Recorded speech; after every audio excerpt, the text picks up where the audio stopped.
మహాద్భుతమైన అనుభూతి. నాకు నిజంగా మీతో యథార్థం చెప్పాలి అంటే నేను ఒక్క మాట చెప్పేస్తే సరిపోతుంది, అబద్ధం ఎందుకు. నాకు ఉత్తర క్షణం ఈ 2 మైకులు ఇలా తోసేసి కిందకి దిగి సామర్లకోట వెళ్ళి ఏ రైలు ఉంటే ఆ రైలు ఎక్కి వెళ్ళిపోవాలనుంది తిరువണ്ണామలై.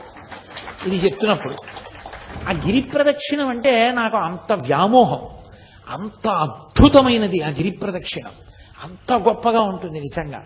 అది అందున తెల్లవారుజాము సమయంలో ప్రదక్షిణం చేస్తే ఆ లేత సూర్యకిరణాలు పడుతున్నప్పుడు చూడాలి. ఆ కొండ ఒక్కొక్క చోట ఒక్కొక్కలా ప్రకాశిస్తూ ఉంటుంది.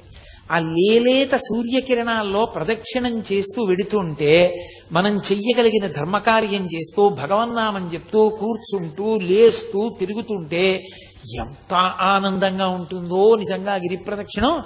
పిల్లలతో పెద్దవాళ్లతో అందరం కలిసి నిజంగా యాత్ర అంటే కొన్ని వందల మంది